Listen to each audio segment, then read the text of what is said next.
جنگ احد کا مارکہ مسلمانوں کے لیے انتہائی کرب و اضطراب کا باعث تھا۔ کفار مکہ 3000 کا لشکر لے کر مدینہ طیبہ پر دھاوا بولنے کے ارادے سے بڑھے آ رہے تھے۔ مسلمان مجاہدین کی تعداد صرف 1000 تھی۔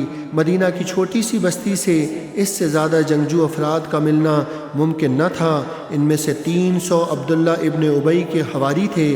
حضور علیہ السلام 1000 کا لشکر لے کر میدان احد کی طرف روانہ ہوئے تو عبداللہ ابن ابی اپنے 300 حواریوں سمیت الگ ہو گیا۔ بسم اللہ الرحمن الرحیم۔ سورہ منافقون ترتیب کے اعتبار سے 63ویں صورت ہے۔ یہ مدنی صورت ہے۔ اس میں 11 آیات اور 2 رکوع ہیں۔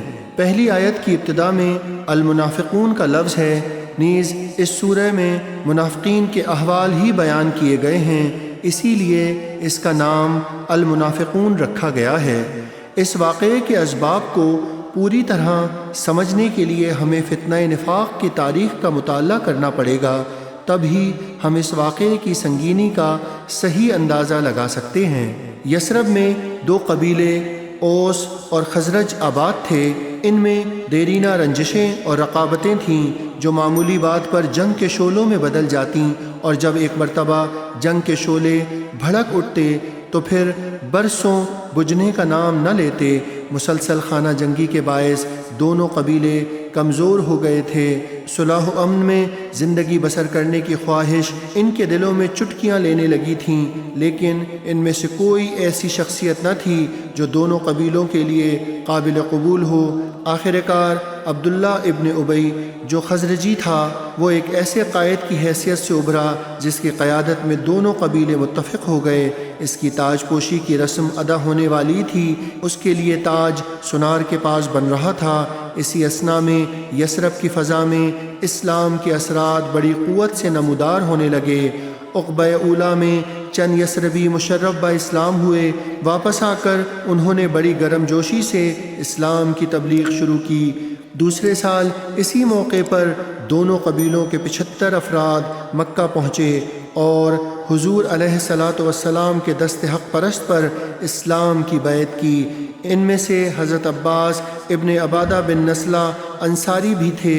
ان کی رائے یہ تھی کہ ابھی بیعت نہ کی جائے، عبداللہ ابن ابی کو اس میں شریک کر لیا جائے تاکہ اتحاد و تعاون کی جو فضا یثرب میں بڑی مدت کے بعد پیدا ہوئی ہے اس میں کوئی بدمزگی رونما نہ ہو۔ لیکن دوسرے ساتھیوں نے ان کی اس تجویز کو کوئی اہمیت نہ دی۔ سب نے شرف بیعت حاصل کر لیا۔ جب یہ قافلہ واپس یثرب پہنچا اور عبداللہ ابن ابی اور اس کے حواریوں کو اس کا علم ہوا تو ان کے غم و غصے کی کوئی حد نہ رہی۔ اسے یقین ہو گیا کہ اس کی تاج پوشی کی رسم اب کبھی ادا نہ ہوگی۔ یہاں کے مسلمان جن میں اوس و خزرج کے رؤسا بھی شامل تھے، حضور سرور عالم صلی اللہ علیہ وآلہ وسلم کو چھوڑ کر کسی دوسرے کو اپنا رئیس بنانا ہرگز پسند نہ کریں گے۔ معاہدے کے مطابق مکہ سے ہجرت کا سلسلہ شروع ہوا۔ حضور علیہ السلام بھی کچھ عرصے کے بعد ہجرت کر کے یثرب تشریف لے آئے۔ حضور کے قدم رنجہ فرمانے سے یثرب مدینۃ النبی بن گیا۔ عبداللہ اور اس کے ہمراہ ساتھیوں نے جب اپنے آقا کے ساتھ مسلمانوں کی والیانہ محبت کو دیکھا تو انہوں نے اپنا بھلا اسی میں سمجھا کہ وہ بھی مسلمان ہو جائیں۔ ظاہری طور پر انہوں نے کلمہ شہادت بھی پڑھ لیا، نمازوں میں بھی حاضر ہوتے رہے، بعد النخواستہ زکوٰۃ بھی دیا کرتے تھے، لیکن حضور اور اسلام کے بارے میں بغض و عناد کے جذبات شدت اختیار کرتے گئے۔ وہ اس گھات میں رہتے کہ مسلمانوں میں کوئی فتنہ کھڑا کر کے ان کی جمعیت کو منتشر کر دیں اور دوبارہ ایسے حالات پیدا ہو جائیں کہ اوس اور خزرج دونوں قبیلے حضور سے مایوس ہو کر عبداللہ ابن ابی کو اپنا قائد اور رئیس تسلیم کر لیں۔ لیکن عبداللہ ایک عیار شخص تھا، جب بھی اسے موقع ملتا وہ اپنی جھوٹی عقیدت کو بڑے زوردار الفاظ سے ظاہر کرتا تاکہ اس کے دل کا کھوٹ لوگوں پر عیاں نہ ہو پائے۔ اس نے یہ معمول بنا رکھا تھا کہ جمعے کے روز جب مدینہ اور مضافات کے تمام مسلمان اپنے آقا علیہ السلام کے پیچھے نماز جمعہ ادا کرنے کے لیے جمع ہوتے تو پھر یہ بھرے مجمع میں اٹھ کر یہ اعلان کرتا، بھائیوں، یہ اللہ کے رسول ہیں جو ہمارے درمیان جلوہ فرما ہیں۔ ان کی ذات سے اللہ تعالیٰ نے ہمیں عزت اور شرف بخشا ہے۔ آپ لوگ دل و جان سے ان کی تائید کریں، ان کے ہر ارشاد کو گوش ہوش سے سنا کریں اور جو حکم دیں اس کی تعمیل کیا کریں۔ اس کے باوجود بسا اوقات اس کے دل میں چھپا ہوا بغض آشکار ہو جاتا۔ ایک دفعہ حضور علیہ الصلاۃ والسلام تشریف لے جا رہے تھے کہ راستے میں اس سے مدبھیڑ ہو گئی۔ اس نے کچھ نازیبہ حرکات کیں۔ حضور علیہ الصلاۃ والسلام نے سعد ابن عبادہ سے اس بات کا ذکر کیا۔ انہوں نے عرض کیا، یا رسول اللہ، یہ شخص قابل رحم ہے۔ حضور کی آمد سے پہلے اس کے لیے تاج بن رہا تھا۔ اس کی تاج پوشی کی تقریب منانے کی تیاریاں ہو رہی تھیں۔ حضور کے آنے سے اس کے خواب چکنا چور ہو گئے ہیں۔ اس کے سارے پروگرام دھرے کے دھرے رہ گئے ہیں۔ یہ تو سمجھتا ہے کہ حضور نے اس کا تاج اور تخت چھین لیا، اسی لیے اس سے نرمی سے برتاؤ ہی بہتر ہے۔ جنگ بدر کے بعد یہودی قبیلہ بنی قینقاع نے عہد شکنی کی تو حضور نے ان کی گوشمالی کے لیے ان پر چڑھائی کا ارادہ فرمایا۔ یہ منافق اپنے جذبات پر قابو نہ رکھ سکا اور ان کی حمایت کے لیے تیار ہو گیا اور حضور کی ذراح کے دامن کو پکڑ کے کھینچ کر کہنے لگا، یہ قبیلہ 700 جنگجو مردوں پر مشتمل ہے۔ یہ میرے حلیف ہیں، میرے اشارے پر سر بکف میدان میں آکودتے ہیں۔ کیا آپ میرے حلیفوں کو ایک دن میں ہی قتل کر دینا چاہتے ہیں؟ جنگ احد کا معرکہ مسلمانوں کے لیے انتہائی کرب و اضطراب کا باعث تھا۔ کفار مکہ 3000 کا لشکر لے کر مدینہ طیبہ پر دھاوا بولنے کے ارادے سے بڑھے آ رہے تھے۔ مسلمان مجاہدین کی تعداد صرف 1000 تھی۔ مدینہ کی چھوٹی سی بستی سے اس سے زیادہ جنگجو افراد کا ملنا ممکن نہ تھا۔ ان میں سے 300 عبداللہ ابن ابی کے حواری تھے۔ حضور علیہ الصلاۃ والسلام 1000 کا لشکر لے کر میدان احد کی طرف روانہ ہوئے تو عبداللہ ابن ابی اپنے 300 حواریوں سمیت الگ ہو گیا اور مدینہ واپس لوٹ آیا۔ آپ خود اندازہ لگائیے کہ مسلمانوں پر کیا گزری ہوگی۔ پہلے ہی مسلمانوں کی تعداد دشمن کے مقابلے میں بہت کم تھی۔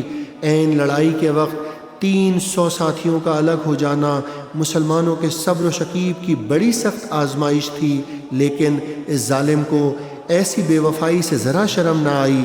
اس کا نفاق جس کو وہ اب تک بڑی ہوشیاری اور عیاری سے چھپائے ہوئے تھا، مسلمانوں پر ظاہر ہو گیا۔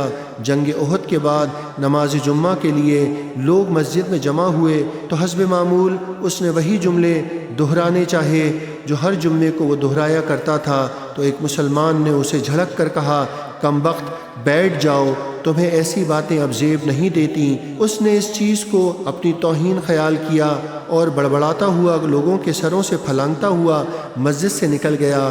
مسجد کے دروازے پہ بعض انصار نے اسے ایسا کرنے سے منع کیا اور اسے نصیحت کی کہ ابھی حضور کی خدمت میں حاضر ہو کر اپنی اس غلطی کی معافی مانگ لو۔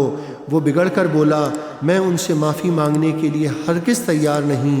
غزوہ بنی نذیر کے بارے میں آپ سورہ حشر کے ضمن میں سن چکے ہیں۔ اس موقع پر بھی اس کا نفاق کھل کر سامنے آ گیا۔ بنو نذیر کی عہد شکنی اور غداری کی سزا دینے کے لیے جب حضور علیہ الصلاۃ والسلام نے ان کے خلاف اعلان جنگ کیا تو اس خبیث نے انہیں کہلا بھیجا کہ گھبراؤ مت، میں اور میرے ساتھی تمہارے شانہ بشانہ میدان جنگ میں مسلمانوں کا مقابلہ کریں گے اور مسلمانوں کو چھٹی کا دودھ یاد آ جائے گا، اور اگر ہمیں شکست ہوئی اور تمہیں یہاں سے جلا وطن ہونا پڑا تو تنہا تم ہی نہیں مدینے کو چھوڑو گے بلکہ ہم بھی تمہارے ساتھ مدینے سے چلے جائیں گے۔ ان کی اس سازش سے یہود کے حوصلے کتنے بلند ہو گئے ہوں گے اور مسلمانوں کو کتنی مشکل کا سامنا پیش کرنا پڑا ہوگا، اس کا اندازہ بآسانی لگایا جا سکتا ہے۔ اللہ تعالیٰ نے وحی کے ذریعے اپنے حبیب کو ان کی اس سازش سے مطلع فرما دیا۔ اس طرح ان کی منافقت کا بھانڈا پھوٹ گیا۔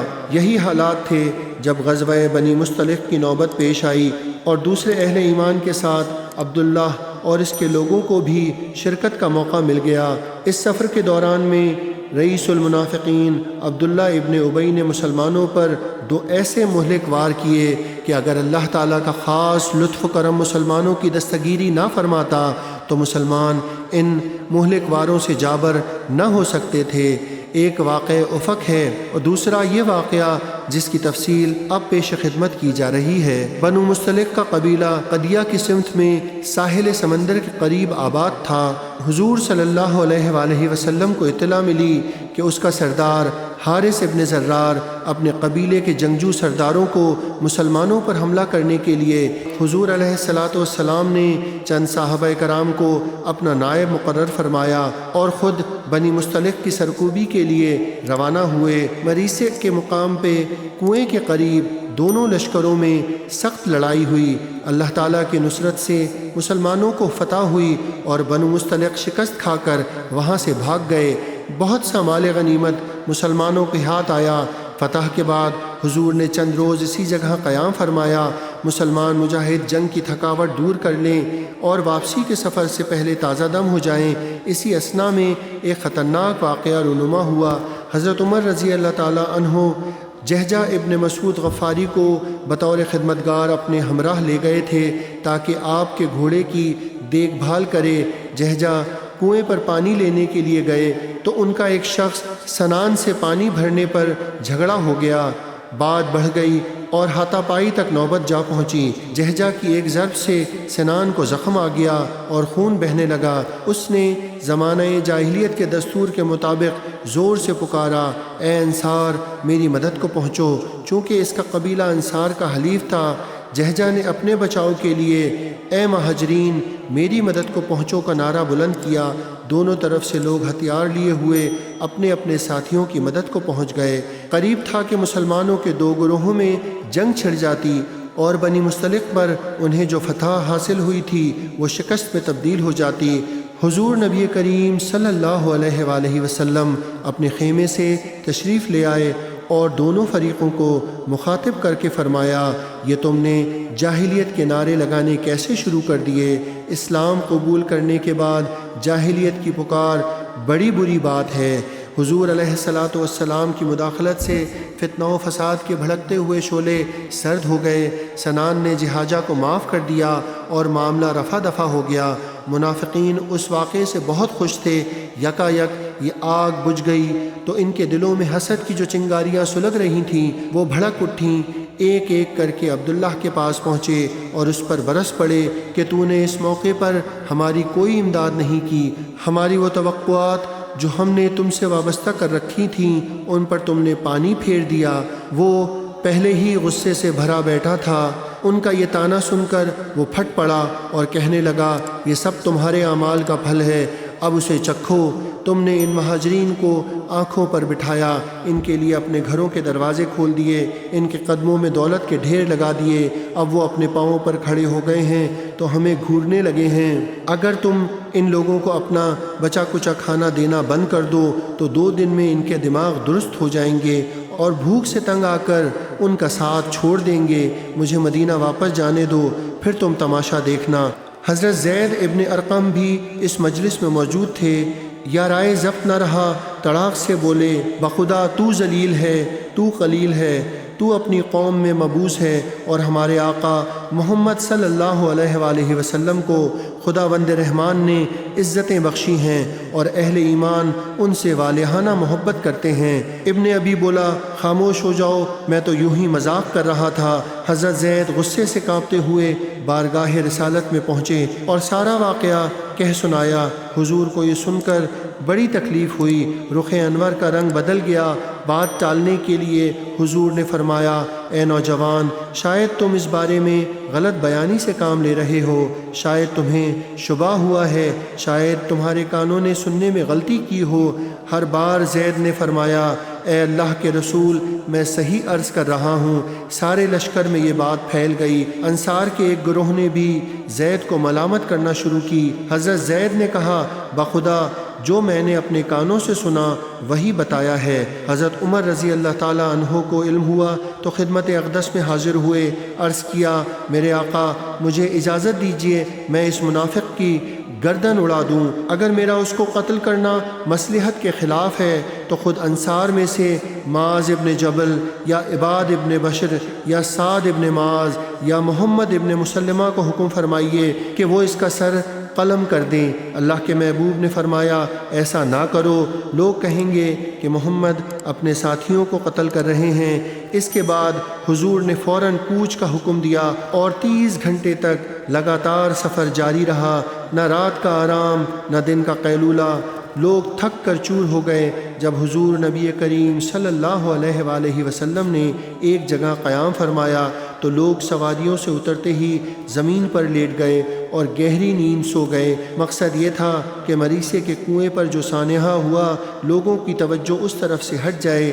راستے میں حضرت اسید بن حضیر نے عرض کیا یا رسول اللہ، اس بے وقت سفر کا سبب کیا ہے؟ پہلے تو حضور کا یہ معمول نہ تھا۔ ارشاد فرمایا تمہیں علم نہیں کہ عبداللہ ابن ابی نے کیا گل کھلایا؟ انہوں نے اپنی لا علمی کا اظہار کیا تو حضور صلی اللہ علیہ وآلہ وسلم نے اس منافق کی زبان سے نکلا ہوا جملہ دہرایا۔ وہ بسط ادب عرض پرواز ہوئے یا رسول اللہ، خدا کی قسم عزت والے تو آپ ہیں اور وہ ذلیل ہے، آپ جب چاہیں اسے نکال سکتے ہیں۔ رفتہ رفتہ اس بات کا چرچا سارے لشکر میں ہو گیا۔ تمام انصار کو بھی اس کی گستاخی کا علم ہو گیا۔ ان کے غصے کی حد نہ رہی۔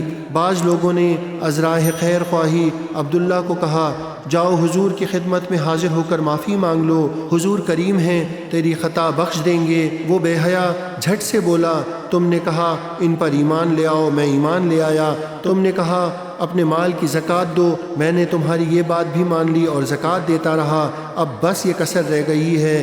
اس کا یہ گستاخانہ جواب سن کر سارے مجاہدین غصے سے بے تاب ہو گئے اور سب کے دلوں میں اس کے خلاف نفرت و حقارت کے جذبات بھڑک اٹھے۔ ایک عجیب بات یہ ہوئی کہ جب یہ لشکر مدینہ طیبہ میں داخل ہونے لگا تو عبداللہ ابن ابی کا لڑکا، ان کا نام بھی عبداللہ تھا، تلوار کو بے نیام کر کے اپنے باپ کا راستہ روک کر کھڑا ہو گیا۔ خدا کی قسم تم اس وقت تک مدینہ میں داخل نہیں ہو سکتے جب تک حضور علیہ الصلاۃ والسلام تمہیں اجازت نہ دیں۔ اپنے بیٹے کے منہ سے یہ الفاظ سن کر عبداللہ چلا اٹھا اے خزرج کے لوگوں، ذرا دیکھو میرا بیٹا مجھے مدینے میں داخل ہونے سے روک رہا ہے۔ یہ خبر جب نبی کریم صلی اللہ علیہ وآلہ وسلم کو ملی تو حضور نبی کریم صلی اللہ علیہ وآلہ وسلم نے فرمایا عبداللہ سے کہو اپنے باپ کو گھر آنے سے نہ روکے۔ عبداللہ نے کہا اگر میرے آقا کا یہ حکم ہے تو اب میں اپنے باپ کو مدینہ میں داخل ہونے کی اجازت دیتا ہوں۔ اس وقت حضور نے حضرت عمر رضی اللہ تعالیٰ عنہ کو فرمایا اے عمر، اگر تم اس وقت اس کو قتل کر دیتے تو انصار کے کئی لوگ ناراض ہوتے۔ آج اگر میں چاہوں تو اسے قتل کیا جا سکتا ہے اور اس پر کوئی معترض بھی نہ ہوگا۔ حضرت عمر رضی اللہ تعالیٰ عنہ نے عرض کیا خدا کی قسم مجھے معلوم ہے کہ اللہ کے رسول کی بات میری بات سے بہت زیادہ مبنی بر حکمت تھی۔ یہ حالات تھے جن میں اس سورہ کا نزول ہوا۔ ان حالات کو پیش نظر رکھ کے آپ سورت کا مطالعہ کریں گے تو اس کے مندرجات سمجھنے میں آپ کو بہت مدد ملے گی کہ کیسے اللہ تعالیٰ نے منافقین کی حقیقت واضح فرما دی۔